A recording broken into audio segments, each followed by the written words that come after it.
नमस्कार। आप सभी का आज के सत्र में स्वागत है। हम लोग सदा की भांति श्री माँ का आह्वान करते हुए और उन्हें नमन करते हुए आज का यह सत्र आरंभ करते हैं। आनंदमयी चैतन्यमयी सत्यमयी परमी आनंदमयी चैतन्यमयी सत्यमयी परमी आनंदमयी चैतन्यमयी सत्यमयी परमी। ओम। सावित्री, पर्व 1, सर्ग 3, the yoga of the king, the yoga of the souls release. राजा का योग, आत्मा की मुक्ति का योग। इस सर्ग का जो अंश हम अभी तक पढ़ चुके हैं, एक बार हम उसके मुख्य भावों का स्मरण कर लेते हैं। इस सर्ग के आरंभ में श्री अरविंद हमारे समक्ष एक महत्वपूर्ण सत्य प्रकट कर रहे हैं। इसको हमने पिछली बार भी देखा था। यह एक बहुत महत्वपूर्ण तथ्य हमारे समक्ष प्रकट कर रहे हैं, इसलिए इसे एक बार पुनः देख लेते हैं। यह जो सत्य वो हमारे समक्ष रख रहे हैं वह हमारे जीवन के लिए बहुत ही महत्वपूर्ण है। इस सर्ग की प्रथम पंक्ति में ही श्री अरविंद हमें बता रहे हैं कि सावित्री का जन्म मनुष्य जाति की अभीप्सा के प्रत्युत्तर में होता है। A word's desire compelled her mortal birth. इस भाव को श्री अरविंद माता नामक पुस्तक के प्रथम वाक्य में भी स्पष्ट कर रहे हैं। वह वाक्य इस प्रकार से है, there are two powers that alone can effect in their conjunction the great and difficult thing which is the aim of our endeavour. अर्थात दो शक्तियां हैं जो अकेले अपने संयोजन से उस महान और कठिन उद्देश्य को सिद्ध कर सकती हैं जो हमारे प्रयास का उद्देश्य है। और वो दो शक्तियां कौन सी हैं? A fixed and unfailing aspiration that calls from below. तो प्रथम है एक स्थिर और अविरत अभिप्सा जो नीचे से पुकारती है, and a supreme grace from the above that answers. और एक सर्वोच्च कृपा जो ऊपर से उत्तर देती है। अर्थात अति मानसिक चेतना के अवतरण के लिए मनुष्य जाति की अभीप्सा और सावित्री के रूप में भागवत कृपा दोनों ही अपना महत्व रखते हैं। और इसी प्रकार हमारे व्यक्तिगत जीवन में भी हमारे अपने आध्यात्मिक उद्देश्य की सिद्धि के लिए अभीप्सा और कृपा दोनों ही महत्वपूर्ण हैं। अर्थात हमारी साधना में जो हमारा भाग है निरंतर अभीप्सा का, उसे हमें अविरत और अक्षुण्ण रखना चाहिए। इस महत्वपूर्ण तथ्य को स्पष्ट करने के पश्चात श्री अरविंद हमारा परिचय सावित्री के पिता अश्वपति से कराते हैं। अश्वपति इस जगत में खेली जा रही भगवान की लीला के एक मुख्य किरदार हैं। वे धरा पर भगवान के प्रतिनिधि हैं और धरा पर अमरता का शासन स्थापित करने आए हैं। इसके पश्चात मनुष्य की दिव्यता के विषय में बताते हुए श्री अरविंद हमें कहते हैं कि मनुष्य अविनाशी परम का छदम रूप है। उसके अंतर में आत्मा निवास करती है जो भगवान का अंश है और उसके जीवन का संचालन करती है।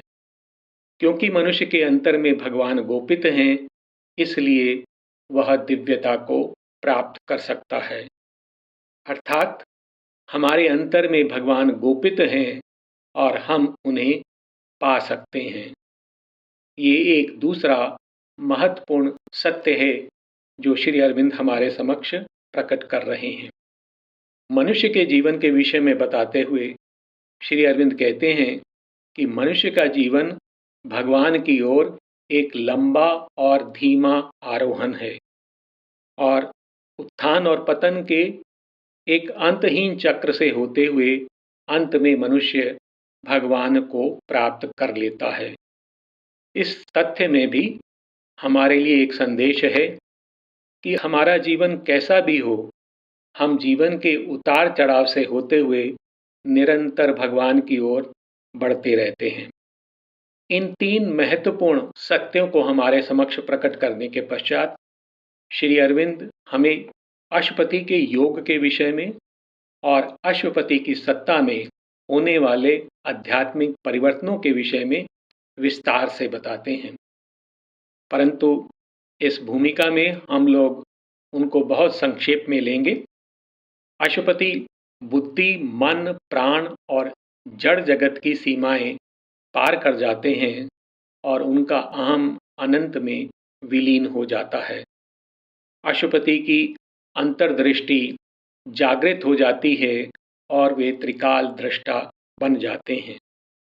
देह की सीमाओं का अतिक्रमण करने के पश्चात अश्वपति प्रतीकों के लोकों में प्रवेश करते हैं। वहां अश्वपति को एक ऐसा ज्ञान प्राप्त होता है जो एकात्मता पर आधारित था। अश्वपति को वहां सूक्ष्म श्रवण शक्ति, सूक्ष्म स्पर्श शक्ति और सूक्ष्म दृष्टि प्राप्त होती है। इस प्रकार उनकी चेतना निरंतर ऊपर उठती जाती है और वे जड़, प्राण और मन के क्षेत्र को पार कर जाते हैं। प्रतीकों के लोक से परे अश्वपति आत्मा के लोक में प्रवेश करते हैं।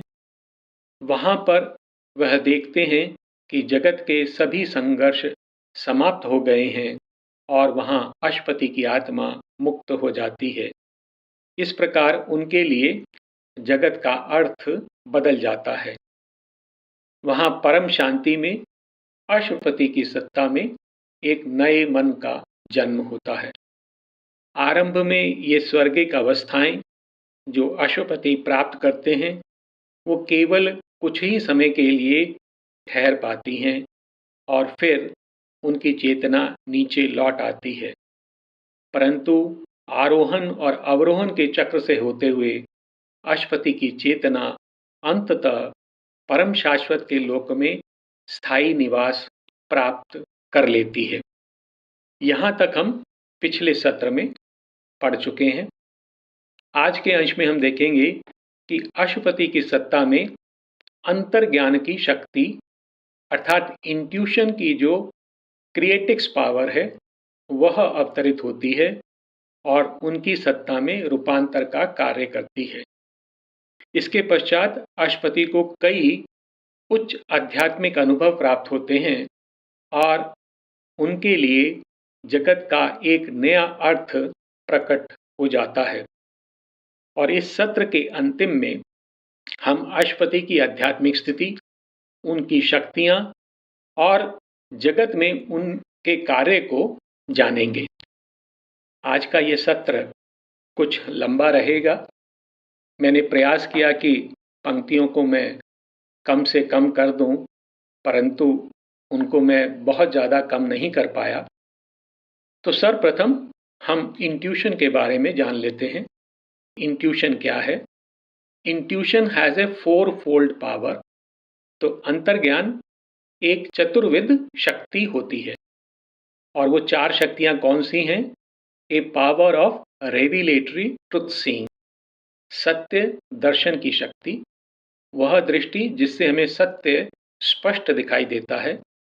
ए पावर ऑफ इंस्पिरेशन और ट्रुथ हियरिंग, प्रेरणा या सत्य श्रवण की शक्ति जिसमें हमें सत्य वाणी के रूप में सुनाई देता है। ए पावर ऑफ ट्रुथ टच और इमीडिएट सीजिंग ऑफ सिग्निफिकेंस, सत्य स्पर्श अथवा मूल तत्व को तत्काल पकड़ने की शक्ति। A power of true and automatic discrimination of the orderly and exact relation of truth to truth, एक सत्य का दूसरे सत्य से सही संबंध जानने की सच्ची और स्वचालित शक्ति, यह शक्ति विवेक की शक्ति होती है। These are the fourfold potencies of intuition. तो ये अंतर्ज्ञान की 4 शक्तियां हैं। ये शक्तियां अशपति की सत्ता में अवतरित होती हैं और रूपांतर का कार्य करती हैं।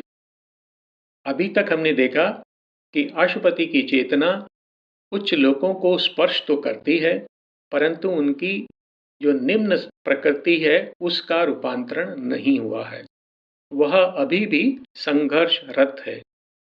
इंट्यूशन के आने से वह जो निम्न प्रकृति है वो प्रदीप्त हो जाती है और दिव्य शक्तियां और अद्भुत संपदाएं अशपति के पास चली आती हैं और ऊर्ध्व स्थित जो परम रहस्य है वहां से सकल ज्ञान नीचे चला आता है। Thence stooped the eagle of omniscience. तो ऊर्ध्व से सर्वज्ञता के गरुड़ नीचे आ गए, अर्थात अशपति को एक ऐसी शक्ति प्राप्त हुई जो सर्वज्ञ थी। ये जो गरुड़ होते हैं ये सबसे ऊंचे उड़ने वाले पक्षी होते हैं और ऊंचाई के कारण उनके सामने दृश्य पूरा स्पष्ट होता है। तो एक ऐसा ज्ञान जो सकल सृष्टि को एक साथ देख सकता था वह अशपति को प्राप्त होता है। Then stooped the eagles of omniscience.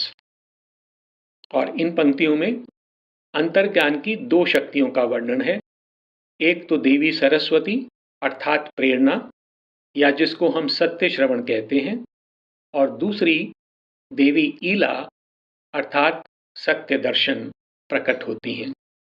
The voices that an inner listening hears conveyed to him their prophet utterances. ऐसी वाचाएं जो अंतःकरण सुनता है, अर्थात ये जो हमारे सामान्य भौतिक कर्ण हैं उनको ये वाणी सुनाई नहीं देती है। The voices that an inner listening hears conveyed to him, और वो अपने साथ क्या लेके आती हैं?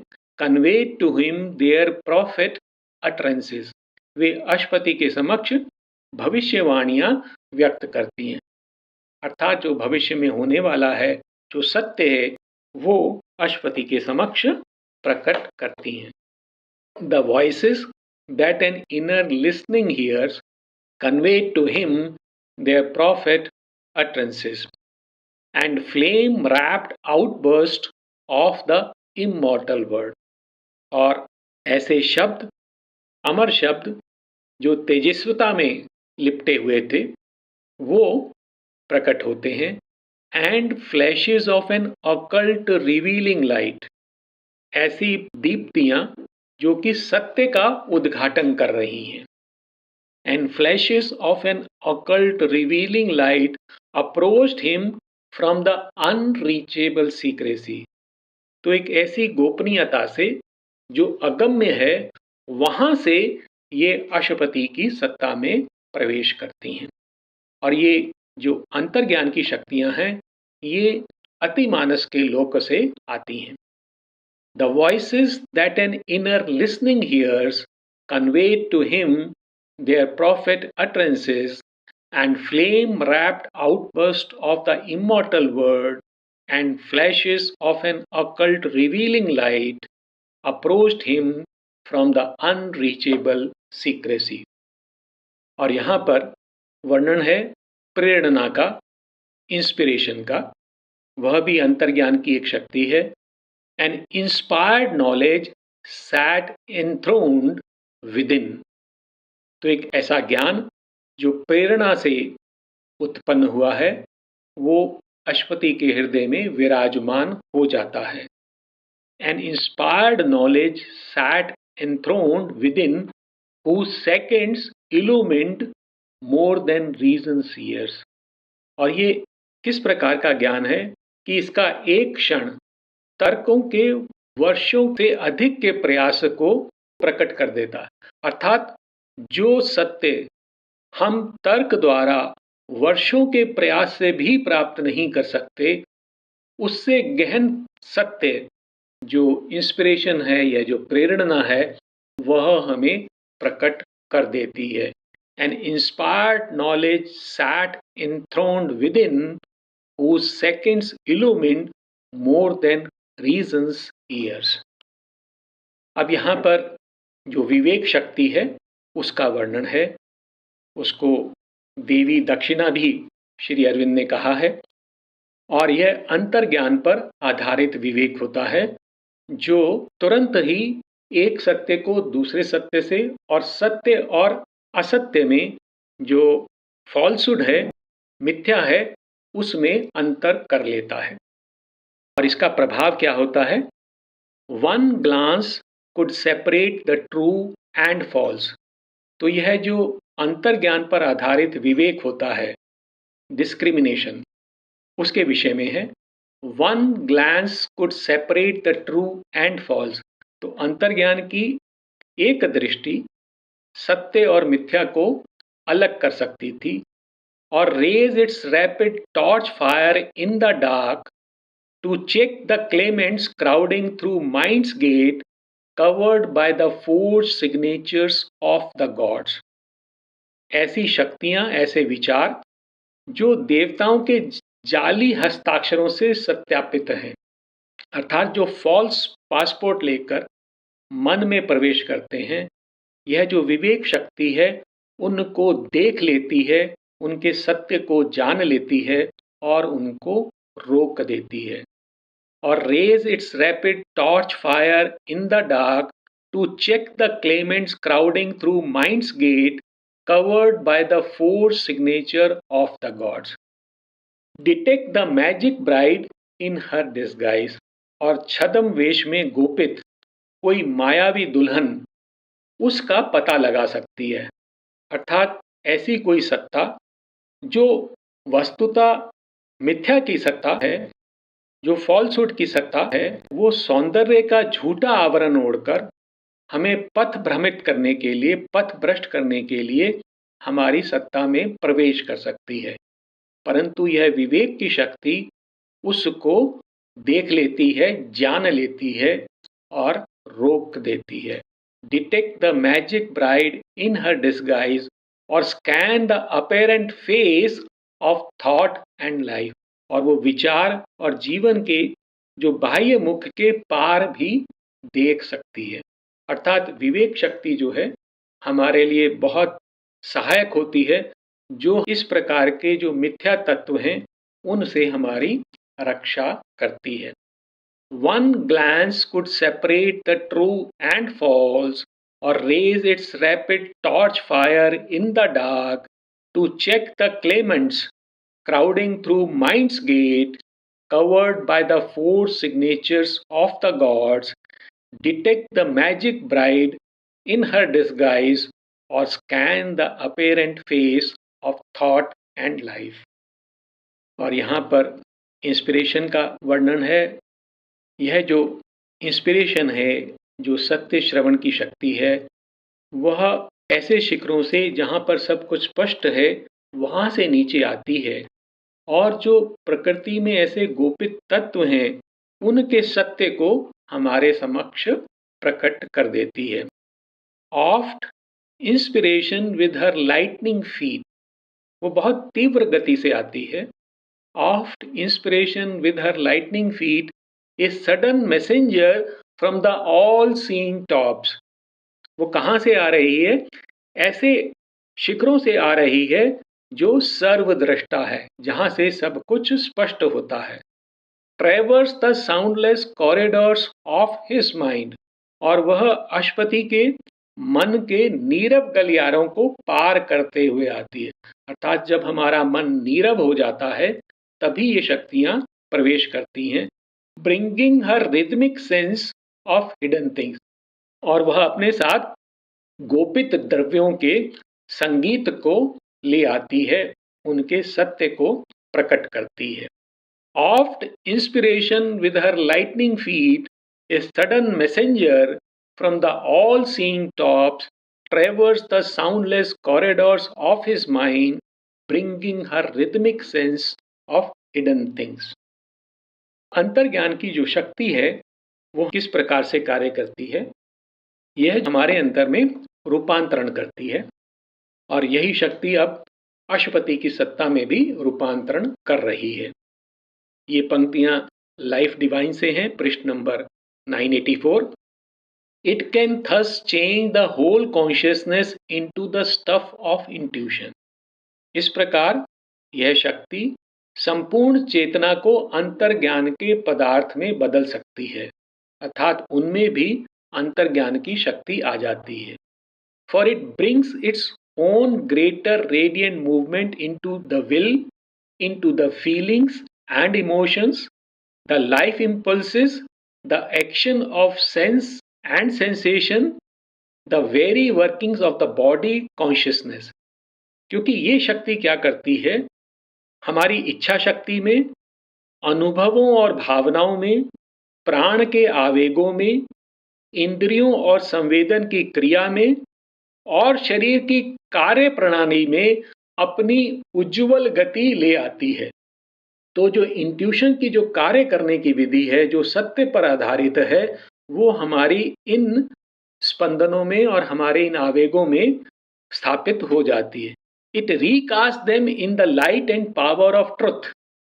यह उन्हें सत्य के प्रकाश और शक्ति में ढाल देती है। And illumines their knowledge and their ignorance, और उनके ज्ञान को और अज्ञान को दोनों को ही प्रकाशित कर देती है। तो इस प्रकार से यह शक्ति हमारे अंदर रूपांतरण करती है। और अब यह जो अंतर्ज्ञान की शक्ति है, यह सृजक शक्ति, यह देवी अशुपति की सत्ता में अवतरित होती है और उनकी सत्ता का रूपांतरण करती है। अशुपति की जो सत्ता है वो नीरव है, उस नीरव सत्ता में यह शक्ति कार्य कर रही है। The intense creatrix in his stillness wrought. तो यह प्रचंड सृजक शक्ति अशुपति की नीरवता में कार्य करती है। The intense creatrix in his stillness wrought, her power fallen speechless grew more intimate. और जब उसकी शक्ति निशब्द हो जाती है तो वो और अधिक अंतरंग हो जाती है। Her power fallen speechless grew more intimate, she looked upon the scene and the unforeseen. और उसने ऐसे क्षेत्रों को जो दृष्ट हैं और जो अदृष्ट हैं, she looked upon the scene and the unforeseen, unguessed domains, और ऐसे क्षेत्र जो कि अकल्पित हैं, she made her native field, उसने उन्हें अपना कार्य क्षेत्र बना लिया। तो वो सत्ता के सभी क्षेत्रों में कार्य करती है। The intense creatrix in his stillness wrought, her power fallen speechless grew more intimate, she looked upon the scene and the unforeseen, unguessed domain, she made her native field. और उसके प्रभाव से अशुपति को एक ऐसी दृष्टि प्राप्त होती है जिसमें सकल दृश्य समाहित हो जाते हैं और वह देवी एक काली और ऊंची दीवार को पार कर, एक ऐसी दीवार जो अति चेतन को छुपा रही थी, वो अज्ञेय की जो संपदाएं हैं उनको लूट लाती है। और वह शक्ति विश्व के जो ऐसे रहस्य हैं जो संरक्षित हैं और उसकी जो जादुई विधियां हैं, उनका ज्ञान वो अशुपति के समक्ष प्रकट कर देती है। तो इसके प्रभाव से जो विश्व शक्ति है उसके जो रहस्य हैं और उसकी जो जादुई विधियां हैं वो अशुपति के समक्ष प्रकट हो जाती हैं। और यह शक्ति एक शिकारी कुत्ते के समान चेतना के सभी लोकों का निरीक्षण करती है और वहाँ जो गोपित सत्य हैं उनको प्रकट कर देती है। और इसी प्रकार यह देवी अशुपति के समक्ष जो परम गुह्य सत्य है उसको भी प्रकट कर देती है। तो यह जो है शक्ति जब अशुपति की सत्ता में कार्य करती है तो यह जगत के सभी गोपित रहस्य और जो परम सत्य हैं वो अशुपति के समक्ष प्रकट कर देती है। फिर इसके पश्चात अश्वपति बुद्धि से परे आरोहण कर जाते हैं और उसके पश्चात अश्वपति के समक्ष जो जगत की संरचना है वो स्पष्ट हो जाती है और उन्हें जगत की उत्पत्ति का ज्ञान प्राप्त होता है, अर्थात ये जगत किस प्रकार से उत्पन्न हुआ है उसका ज्ञान भी उन्हें प्राप्त होता है। बुद्धि से परे जाने के पश्चात अश्वपति एक वैश्विक मन को देखते हैं, कॉस्मिक माइंड। और कॉस्मिक माइंड उसकी जो क्रिया है वो जानते हैं। कॉस्मिक माइंड क्या करता है, जो परम सत्ता है उसकी जो स्वतंत्रता है उसमें जो सृष्टि क्रिया कर रही है और उन क्रियाओं में जो पुनरावृत्ति होती है उसको विधान के रूप में परिभाषित कर देती है। तो यह जो हमें जगत में दिखाई देने वाले नियम होते हैं वो वस्तुतः एक पुनरावृत्ति है जो परम की स्वतंत्रता के अंदर ही घटित हो रही है, परंतु जो वैश्विक मन है उनको विधान बना देता है। अर्थात जितने भी हमारे नियम हैं जो इस जगति पर आरोपित हैं वो वस्तुतः वैश्विक मन में जन्म लेते हैं। तो ऐसा अश्वपति को ज्ञान प्राप्त होता है। अश्वपति के समक्ष जगत की संरचना स्पष्ट हो जाती है और जगत में गोपित जो आत्मा की योजना है वह भी उनके समक्ष स्पष्ट हो जाती है और तब अश्वपति को जगत की उत्पत्ति का ज्ञान प्राप्त होता है। और यहाँ पर ये पंक्तियां हैं जो हमें बता रही हैं कि अश्वपति को परमात्मा की कामना का बीज जिससे ब्रह्मांड की उत्पत्ति होती है वह दिखाई देता है। तो परमात्मा की कामना का बीज जिसके कारण इस जगत की उत्पत्ति हुई है वह अश्वपति को वहां दिखाई देता है। And sown in the black earth of nature's trance, तो प्रकृति की जो निश्चेतन समाधि है उसमें बोया गया क्या, the seed of spirit's blind and huge desire, परमात्मा की एक अंत और विशाल कामना का बीज, from which the tree of cosmos was conceived, जिससे ब्रह्मांड के वृक्ष का जन्म हुआ है, and spread its magic arms through a dream of space, और जो वृक्ष इस स्वप्निल आकाश में विस्तृत हो गया है और जिसने इस जगत का निर्माण किया है। तो वह कामना अश्वपति को दिखाई देती है, कैसे, एक बीज के रूप में। And sown in the black earth of nature's trance, तो प्रकृति की निश्चेतन समाधि में, and sown in the black earth of nature's trance the seed of the spirit's blind and huge desire, from which the tree of cosmos was conceived and spread its magic arms through a dream of space. तो यह बीज जो परमात्मा की कामना का बीज है वह अश्वपति को दिखाई देता है। और अश्वपति वहां पर एक ऐसी उपस्थिति जिसको कोई नाम नहीं दिया जा सकता, जिसका कोई रूप नहीं है, उसको देखते हैं। यह वह उपस्थिति है जिसके समक्ष यह विश्व जन्म लेता है और दिव्य मानव को पाने का प्रयास करता है, उसको वो देखते हैं। तो यहाँ पर अश्वपति उस निरूप और अनामी, उस बॉडीलेस नेमलेसनेस को देख रहे हैं जो कि स्वयं जगत के जन्म का कारण है। और जगत के जन्म का उद्देश्य क्या है कि वह एक ऐसी दिव्य देह प्राप्त करना चाहता है जो अमर हो। There looked out from the shadow of the unknown, the bodiless namelessness that saw God born. तो वहां पर अश्वपति एक ऐसी उपस्थिति देखते हैं जो रूपहीन है, नामहीन है, that saw God born and tries to gain from the mortal's mind and soul a deathless body and a divine name. तो वह उपस्थिति मनुष्य के मन और आत्मा से एक अविनाशी देह और एक दिव्य नाम प्राप्त करने का प्रयास करती है। तो यहाँ पर वो हमें स्पष्ट कर रहे हैं कि इस जगत का उद्देश्य क्या है।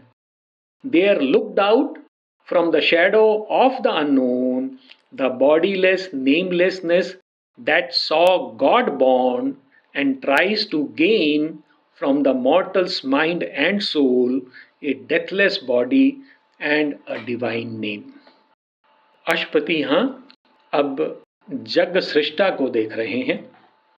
उनका वर्णन है जिसने जगत का सृजन किया है। The immobile lips, the great serial wings. तो उनके होठ कैसे हैं? निश्चल। The great serial wings और विशाल और स्वप्निल पंख हैं। The visage masked by super conscient sleep. और जो चेहरा है वो ढका हुआ है किससे? अति चेतन निद्रा से। The visage masked by super conscient sleep, the eyes with their closed lids that see all things. तो वह जो आकृति है, वो जो सृष्टा है, उसकी आंखें बंद हैं, पलकों से ढकी हुई हैं, परंतु वह उस अति चेतन निद्रा में रहते हुए सभी कुछ देख रहा है।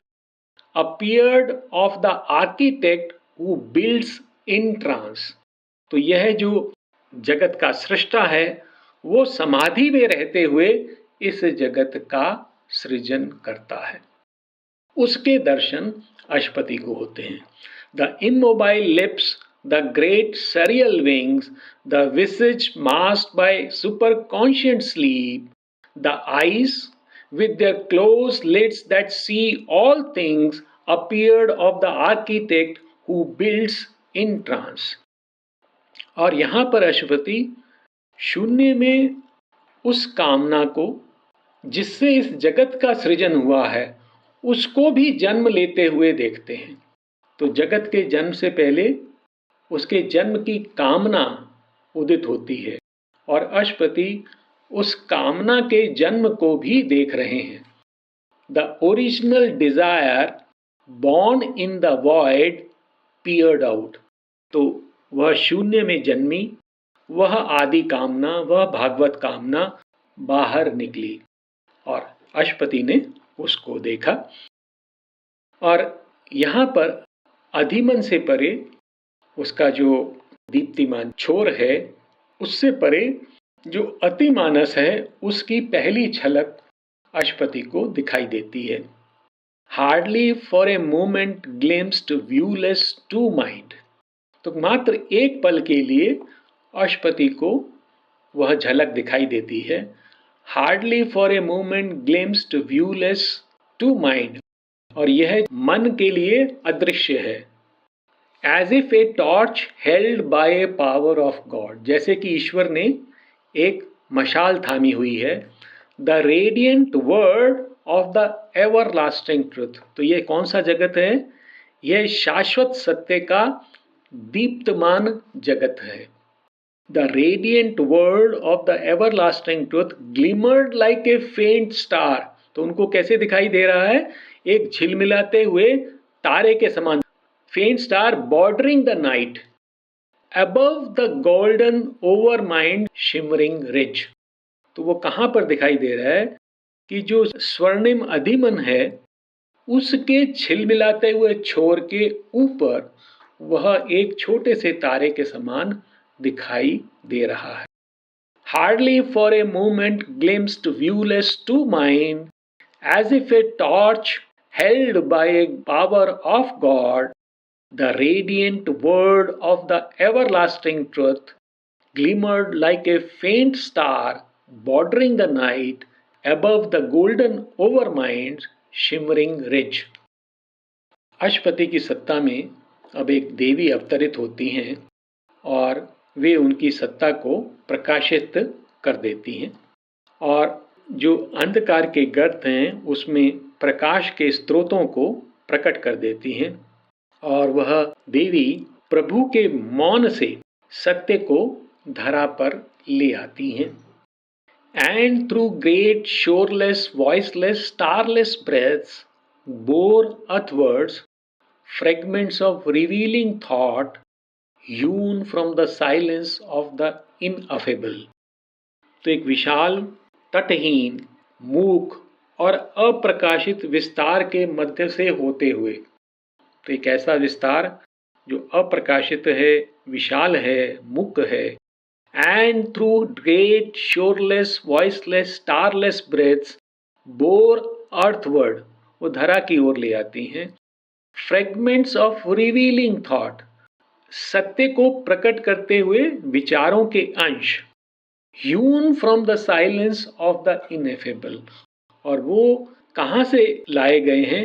वो एक अनिर्वचनीय, जिसको कहा नहीं जा सकता, उसके मौन से लाए गए हैं। तो ऐसे सत्य जो परम सत्ता के मौन से पकड़े गए हैं, वह अश्वति के समक्ष प्रकट करते हैं। And through great shoreless voiceless starless breaths bore earthward fragments of revealing thought hewn from the silence of the ineffable। और तब अश्वति के हृदय में परमेश्वर का जो दिव्य नाम है वह गुंजित होता है, उदित होता है।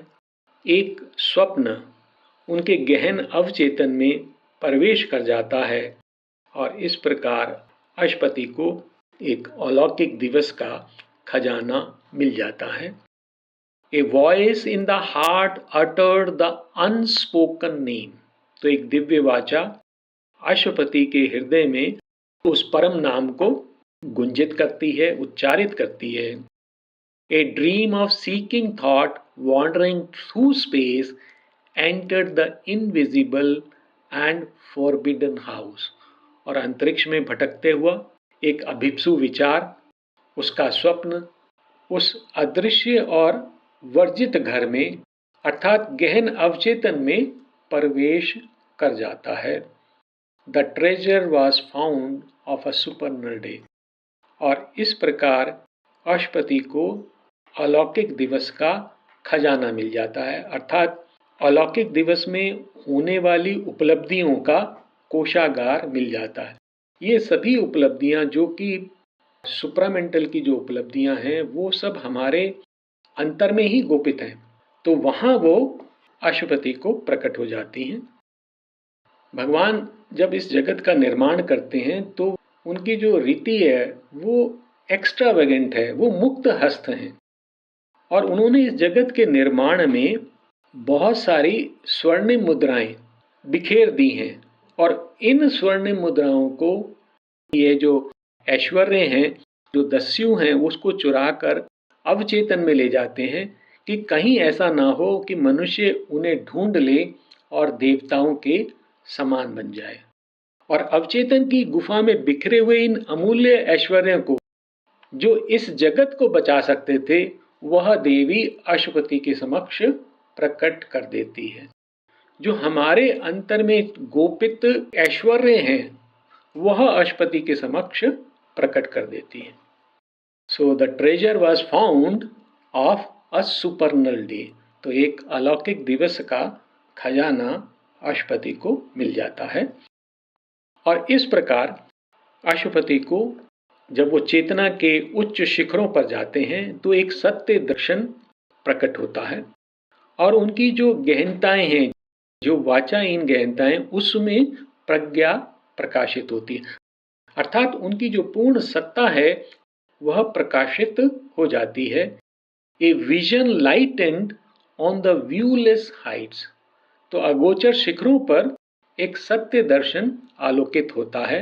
A wisdom illumined from the voiceless depths, और यह जो हमारी वाचाहीन गहनताएं हैं वहां पर प्रज्ञा प्रकाशित हो जाती है।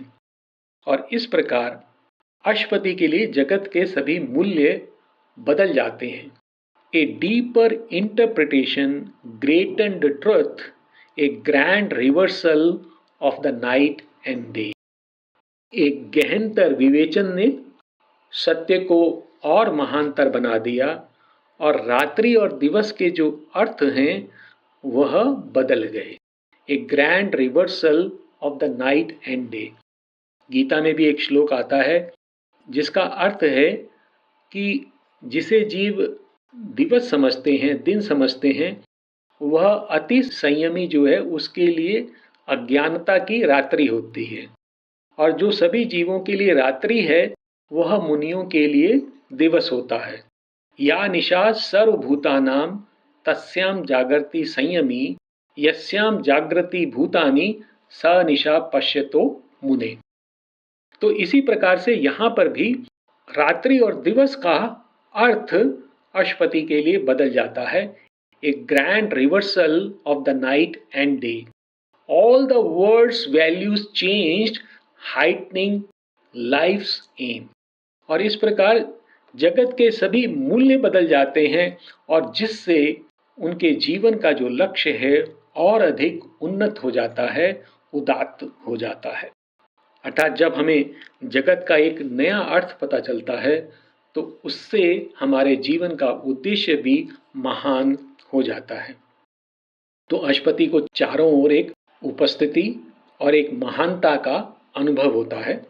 A wiser word, a larger thought came in than what the slow labor of human mind can bring.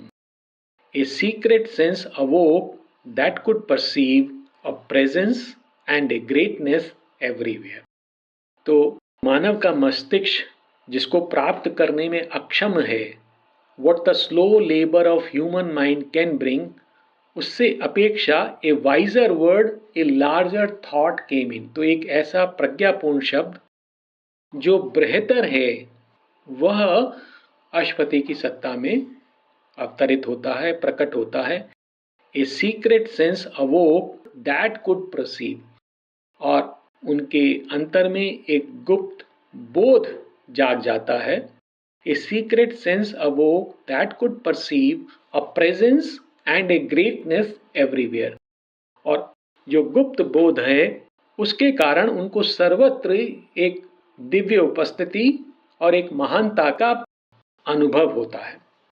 A wiser word, a larger thought came in than what the slow labour of human mind can bring, a secret sense awoke that could perceive a presence and a greatness everywhere. अब अश्वति को अनुभव होता है कि यह जो जगत है वो एक अर्थहीन, निष्क्रिय और एक कोई घूमता हुआ यंत्र नहीं है, अपितु कि यह भगवान की जीवंत देह है। अर्थात उनको यह विराट प्रतीत होता है। The universe was not now this senseless world borne round inert on an immense machine, cast away its grandiose lifeless front, a mechanism no more or work of chance but a living movement of the body of God. तो अश्वति को क्या अनुभव होता है कि यह जो जगत है यह कोई अर्थहीन और निर्जीव चक्र नहीं है जो कि एक विशाल यंत्र पर बंधा हुआ गोल चक्र में घूम रहा हो। The universe was not now this senseless world बॉन्ड round inert on an immense machine, it cast away its grandiose lifeless front. और इसका जो भव्य परंतु निर्जीव मुख है जिसका कोई अर्थ नहीं है, अर्थहीन जो उसका मुखौटा है वो हट जाता है और अश्वति को क्या दिखाई देता है? ए मैकेनिज्म नो मोर और वर्क ऑफ चांस। तो अब अश्वति को लगता है कि यह जगत कोई यंत्र अथवा किसी दैव योग का कार्य नहीं है, but a living movement of the body of God, अपितु यह जगत भगवान की जीवंत देह है। और अश्वति को दिखाई देता है कि इस जगत में जो परमात्मा है वह निवास कर रही है और वह जीवात्माओं में और द्रव्यों में अपना परिपूर्ण रूप खोज रही है। अर्थात इस जगत में एक सत्ता है जो अंतर्निहित है, गोपित है और वह अपने आप को अभिव्यक्त कर रही है। A spirit hid in forces and in forms was the spectator of the mobile scene। तो यह जो गतिशील जगत है जो चलचित्र के समान है, उसकी शक्तियों में और रूपों में एक आत्मा छिपी हुई है. A spirit hid in forces and in forms was the spectator of the mobile scene, the beauty and the ceaseless miracle let in a glow of the unmanifest. और यह जो सौंदर्य है इसमें और यहाँ जो अंतहीन चमत्कार हैं वो और कुछ नहीं उस परम की आभा है. The formless everlasting moved in it. और वह शाश्वत निराकार वह उसमें बस गया है और वहाँ क्या कर रहा है? Seeking its own perfect form in souls and things. और वो अपना ही एक परिपूर्ण रूप, एक उन्नत रूप इन जीवों और आत्माओं में खोज रहा है. अर्थात वो यहाँ पर दिव्य जीवन प्रकट करने का प्रयास कर रहा है. और जगत का यह नया अर्थ अशपति को प्रकट होता है.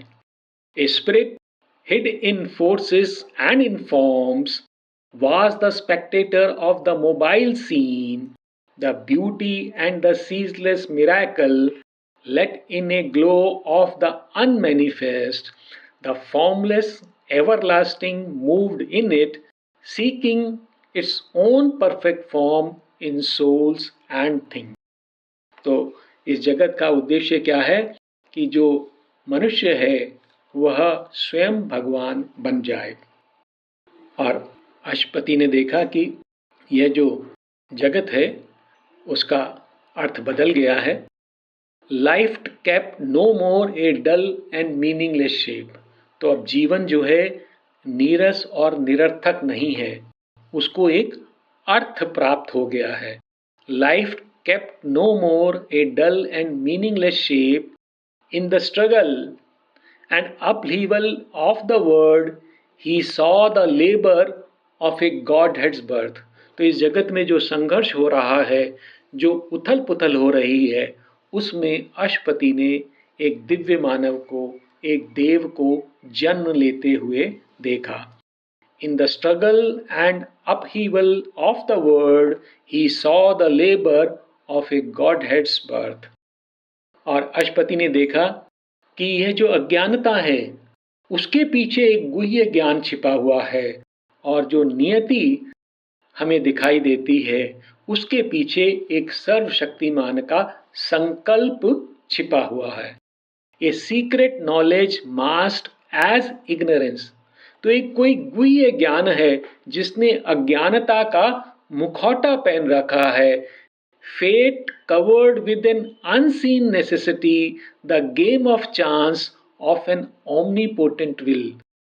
जगत में जो खेल खेला जा रहा है उसके पीछे जो संकल्प है वो परम एक का संकल्प है, वह सर्वशक्तिमान संकल्प है. परंतु फेट एक ऐसी अनदेखी आवश्यकता है जिसने इस सर्वशक्तिमान संकल्प के खेल को ढका हुआ है.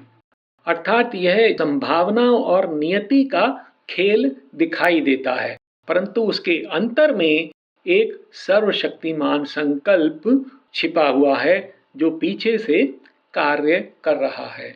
A secret knowledge masked as ignorance, fate covered with an unseen necessity, the game of chance of an omnipotent will.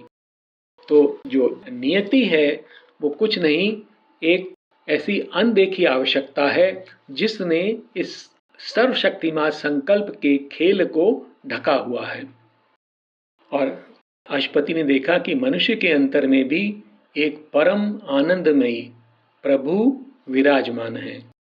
A glory and a rapture and a charm, the all blissful sat unknown within the heart.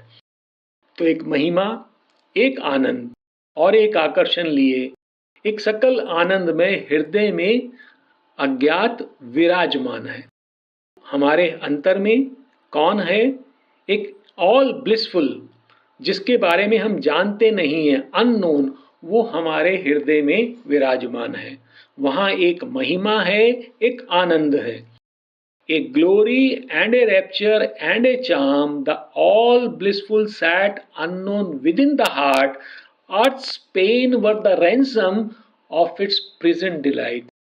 और धरा की जो पीड़ा है उस बंदी आनंद को पाने का मोल है। हमारे अंतर में एक अनंत आनंद गोपित है। हमारे जीवन में जो कष्ट आते हैं वो उसका मूल्य है जो हम चुकाते हैं उसको पाने के लिए। A glory and a rapture and a charm, the all blissful sat unknown within the heart. Earth's pain were the ransom of its present delight. अब जो पंक्तियां हैं उसमें अश्वति की जो आध्यात्मिक स्थिति है उनका वर्णन है, उनकी शक्तियों का वर्णन है और जगत की विकास यात्रा में उनकी भूमिका का वर्णन है। तो अश्वति का जीवन कैसा है? उनका जीवन भगवान से ऐक्य में बीत रहा है। तो अब अश्वति की स्थिति कैसी है कि वो भगवान के साथ सायुज्य होकर जी रहे हैं। A glad communion tinged the passing hours. तो उनका जीवन कैसे बीत रहा है, उनकी घड़ियां कैसे बीत रही हैं कि उसमें एक जैसे वो भगवान के साथ ही जी रहे हैं। The days were travellers on a destined road. और उनके दिन कैसे बीत रहे हैं जैसे वो एक पूर्व निर्धारित मार्ग पर आगे बढ़ रहे हैं। The night's companion of his musing spirit. और रात्रि उनकी कैसी है? उनकी ध्यानस्थ आत्मा की साथिन है। तो रात्रि में आत्मा के साथ और दिवस में वह कार्य करते हुए एक पूर्व निर्धारित मार्ग पर बढ़ रहे हैं और उनका जीवन जो है एक ग्लैड कम्युनियन में, एक सुखद सायुज्य में बीत रहा है। A glad communion tinged the passing hours, the days were travellers on a destined road, the nights companions of his musing spirit.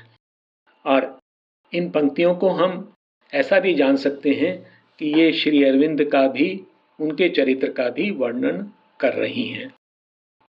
तो अश्वति की यात्रा दिव्य बन गई है। A heavenly impetus quickened all his breast. एक स्वर्गिक प्रेरणा उसने उनके हृदय को शक्ति से भर दिया। A heavenly impetus quickened all his breast, the trudge of time change to a splendid march. और काल की जो मंथर और थकाऊ गति है वो एक भव्य प्रयाण में बदल गई। तो अब उनका जो जीवन है वो किस प्रकार का है? वो एक भव्य यात्रा बन गई। The divine dwarf towered to unconquered worlds. और वह दिव्य बौना ऐसे लोगों को जो अविजित हैं वहां तक उठ गया। Earth grew too narrow for his victory. और जो धरा है वह उसकी जीत के लिए भी बहुत छोटी रह गई। A heavenly impetus quickened all his breast, the trudge of time changed to a splendid march, the divine dwarf towered to unconquered worlds, earth grew too narrow for his victory. और एक बार पुनः जगत का नया अर्थ अश्वति को प्रकट होता है और वह जानते हैं कि ये जो प्रकृति का श्रम है वो किसी अक्षम और परतंत्र शक्ति की छटपटाहट नहीं है। अर्थात ऐसा नहीं है ये प्रकृति अक्षम है, बंधी हुई है और छटपटा रही है, अपितु एक परम शक्ति का धरा पर दिव्य जीवन पाने का अभियान चल रहा है।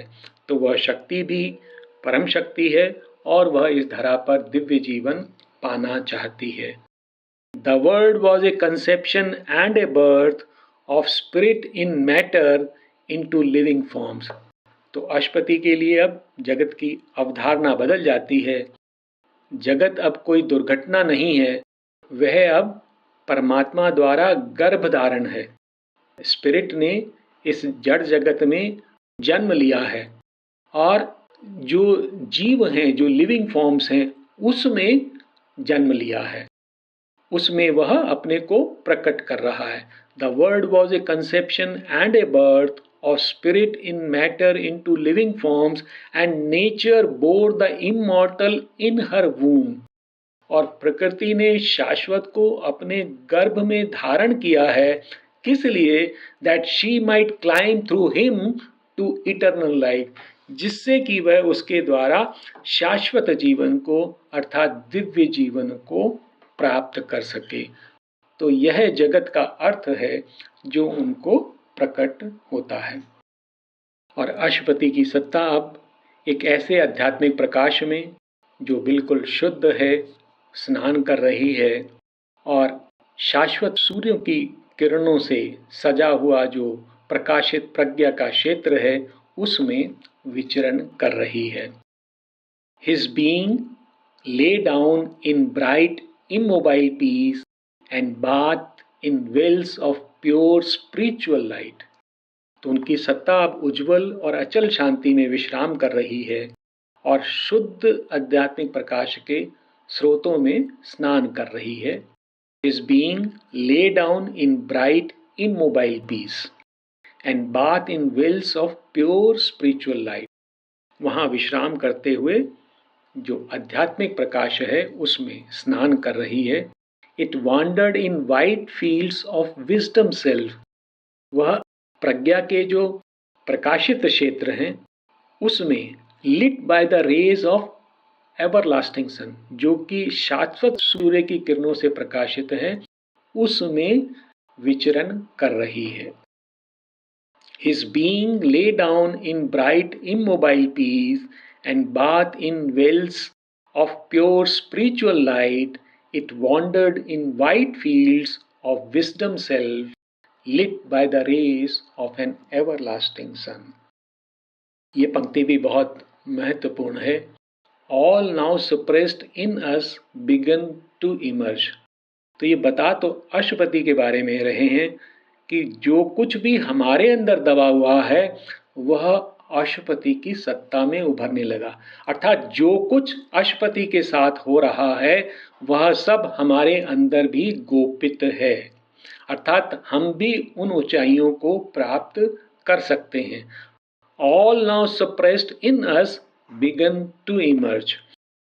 और इस प्रकार अशुपति की जो आत्मा है वो अज्ञान से मुक्त हो जाती है। Thus came his soul's release from ignorance, his mind and body's first spiritual change. और इस प्रकार अशुपति की आत्मा अज्ञान से मुक्त हो गई और यह उसके मन और देह का प्रथम आध्यात्मिक परिवर्तन था। Thus came his soul's release from ignorance, his mind and body's first spiritual change. अशुपति के चारों ओर एक दिव्य प्रकाश स्थित है। A wide God knowledge poured down from above. तो एक विशाल भागवत ज्ञान ऊपर से वर्षा के समान बरसता है। A new word knowledge broadened from within. और एक नव विश्व ज्ञान अंतर में मुखरित होता है। तो उनके अंतर में भी जगत का ज्ञान प्रकट हो रहा है और ऊपर से उनके ऊपर भागवत ज्ञान बरस रहा है। A wide God knowledge poured down from above, a new word knowledge broadened from within. His daily thoughts looked up to the true and one. उनके जो सामान्य विचार भी हैं वह भी सत्य और परम की ओर देखते थे, अर्थात वो परम के प्रकाश से प्रकाशित थे। His daily thoughts looked up to the true and one. His commonest doings welled from an inner light. और उनके जो सामान्य कर्म भी थे उनके अंतर में स्थित एक दिव्य प्रकाश से उदित होते थे। His daily thoughts looked up to the true and one. His commonest doings welled from an inner light. और अशुपति जो गोपित जगत है उससे भी एकात्म हो जाते हैं। Awakened to the lines that nature hides, attuned to her movement that exceed our ken, he grew one with a covered universe. वे रेखाएं जो प्रकृति का विकास पथ है जिस पर वह आगे बढ़ रही है, परंतु जिन्हें उसने हमसे छिपा रखा है, अशुपति उनके प्रति जागृत हो जाते हैं। Awaken to the lines that nature hides, attuned to her movements that exceed our ken। और प्रकृति की वो गतियां जो हमारे मन की पहुंच से बहुत परे हैं, उनसे वह समस्वर हो जाते हैं, अट्यून हो जाते हैं। He grew one with the covert universe। और इस प्रकार अशुपति गोपित जगत से भी एकात्म हो जाते हैं। His grasp surprised her mightiest energy springs। He spoke with the unknown guardians of the words, forms he descried, our mortals eyes see not। अशुपति की पकड़ किस प्रकार की है कि उनकी पकड़ ने प्रकृति की जो सबसे शक्तिशाली शक्तियां हैं, उनके स्रोतों को भी आश्चर्यचकित कर दिया है। His grasp surprised her mightiest energy spring। He spoke with the unknown guardians of the world। वो लोगों के जो अज्ञात संरक्षक हैं, अदृश्य संरक्षक हैं, उनसे वार्ता करते थे। Forms he descried, our mortal eyes see not।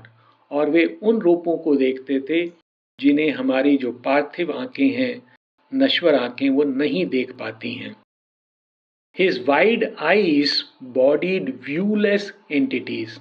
और उनके विशाल नेत्र ऐसी सत्ताएं जो कि रूपहीन हैं, अगोचर हैं, उनको वो देख लेते थे।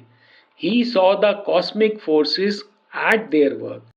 और वो जो वैश्विक शक्तियां हैं, उनको कार्य करते हुए देखते थे। And felt the occult impulse behind man's will। और मनुष्य के संकल्प के पीछे जो गोपित गुह्य प्रेरणा होती है, उसको भी अनुभव कर लेते थे। His wide eyes bodied viewless entities। He saw the cosmic forces at their work and felt the occult impulse behind man's will। और अशुपति के लिए अतीत और भविष्य दोनों स्पष्ट थे। Time's secret were to him an oft-read book।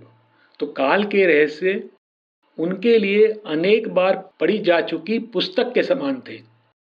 Time's secrets were to him an oft-read book।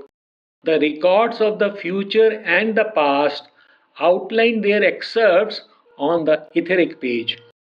भविष्य और अतीत के जो अभिलेख हैं, रिकॉर्ड्स हैं, वो अपने जो मुख्य अंश हैं एक आकाशीय पृष्ठ पर प्रकट कर देते थे, जिसको अशुपति पढ़ सकते थे। अर्थात अशुपति को अतीत और भविष्य दोनों ही स्पष्ट थे। Time's secret was to him an oft read book. The records of the future and the past outline their excerpts on the etheric page. और अशुपति किस प्रकार से कार्य करते थे कि उनके जो कार्य थे वो देवताओं के समान थे। One and harmonious by the makers skill, the human in him paced with the divine. वो जो परम निर्माता है, उसका कौशल वह उनके पास था। One and harmonious by the makers skill, the human in him paced with the divine. तो उनके अंतर में जो मानवीय तत्व था वो देवताओं के समान गति करता था। His acts betrayed not the interior flame। और उनके जो कर्म थे वो उनके अंतर में जो स्थित ज्योति थी उसके अनुरूप थे। This forced the greatness of his front to earth। और इस प्रकार अशुपति जगत का सामना करने के लिए सिद्ध हो गए थे। This forced the greatness of his front to earth। और अशुपति एक देव के समान मनुष्यों के जीवन को आकार दे रहे थे। ये उनके कार्यों के बारे में है, वो कैसे कार्य कर रहे थे। Apart he lived in his mind solitude, a demigod shaping the lives of men।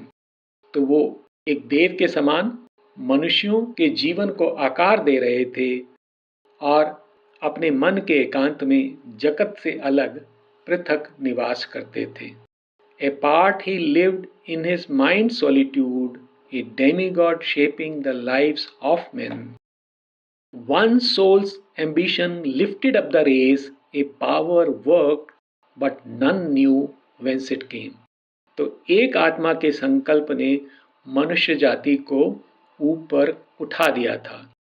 एक शक्ति अशपति में कार्यरत थी, परंतु कोई नहीं जानता था कि वो शक्ति कहाँ से आई है। One soul's ambitions lifted up the race, a power worked, but none knew whence it came. अर्थात एक मनुष्य के प्रयास से ही जगत बदल सकता है। इससे मिलती जुलती एक पंक्ति सावित्री में और आती है 531 पृष्ठ पर। Even if the struggling world is left outside, one man's perfection still can save the world. तो वैश्विक शक्तियां उनके साथ थी और उनके जो कर्म थे वो जगत का रूपांतरण कर रहे थे। The universal strengths were linked with his. तो जो वैश्विक शक्तियां हैं वो उनके साथ सायुज्य थी, वह उनका उपयोग कर रहे थे। The universal strengths were linked with his, filling earth's smallness with their boundless breadth, he drew the energies that transmute an age. तो पृथ्वी की लघुता को उनके विस्तार से भरते हुए, मतलब जो शक्तियां हैं वो असीम शक्तियां हैं, उससे भरते हुए अशपति उन शक्तियों का उपयोग करते थे जो जगत को रूपांतरित करती हैं। Filling earth's smallness with their boundless breadth, he drew the energies that transmute an age. और उन्होंने अपने जो महान स्वप्न हैं उनको भविष्य का सांचा बना दिया था। अर्थात अशपति के संकल्प थे, उनके जो स्वप्न थे वो एक प्रकार से भविष्य में निहित हो गए थे, उसमें उकेर दिए गए थे। Immeasurable by the common look, he made great dreams a mold for coming things. तो सामान्य दृष्टि के लिए असीम महान स्वप्नों को उसने भविष्य का सांचा बना दिया। And cast his deeds like bronze to front the years, और अपने कर्मों को काल के थपेड़ों का सामना करने के लिए कांसे की कृतियों में ढाल दिया। अर्थात उनके ऐसे कर्म थे जिसको काल भी हताहत नहीं कर सकता था, तोड़ नहीं सकता था। Immeasurable by the common look, he made great dreams a mold for coming things and cast his deeds like bronze to front the years. His walk through time outstripped the human stride. और उनकी जो गति थी काल में वो किस प्रकार की थी, वो मानव जाति के पगों से बहुत आगे थी। अर्थात वो संपूर्ण मानव जाति से आगे चल रहे थे। His walk through time outstripped the human stride. तो संपूर्ण मनुष्य जाति जिस गति से चल रही थी उससे वह आगे चल रहे थे। His walk through time outstripped the human stride. Lonely his days and splendid like the suns. और उनके दिन कैसे थे, वो सूर्य के समान एकाकी थे और भव्य थे। एकाकी क्यों? क्योंकि उनके साथ और कोई नहीं था, वो सबसे आगे चल रहे थे। Lonely his days and splendid like the suns. तो यहाँ पर ये तर्क समाप्त हो रहा है। इसमें जो हमने देखा कि अशपति का जो योग है वह 2 चरणों में सावित्री में दिया गया है। यह जो पहला चरण है ये आत्मा की मुक्ति का योग है और इस योग के बारे में हमने जाना। यह योग चैत्य पुरुष के बोध से आरंभ होता है और एक बार जब अंतर में चैत्य पुरुष से संपर्क हो जाता है तो उसके बाद चेतना तब तक विस्तारित होती है जब तक आत्मा प्रकृति के बंधनों से मुक्त नहीं हो जाती और वह विश्वात्मा और विश्व प्रकृति के साथ एक नहीं हो जाती। इसके पश्चात चौथे सर्ग में हम देखेंगे कि अशपति को गुह्य ज्ञान और आत्मज्ञान प्राप्त होता है। और 5वें सर्ग में हम देखते हैं कि यही अश्वपति का योग आगे बढ़ता है और अश्वपति की जो स्वतंत्र आत्मा है एक महान जगत को धरा पर अभिव्यक्त करने हेतु और अधिक उच्च आध्यात्मिक लोगों की यात्रा करती है। यहाँ पर हम एक बार श्री माँ को नमन करते हुए, प्रणाम करते हुए, उनका धन्यवाद करते हुए शांति मंत्र के साथ इस सत्र को विराम देंगे।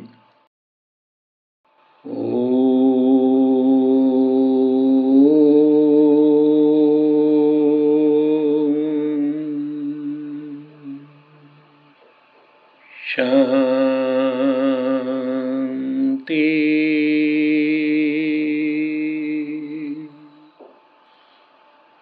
शांति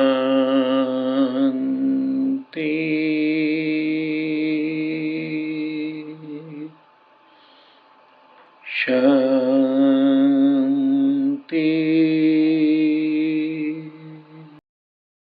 ओम। धन्यवाद। नमस्कार।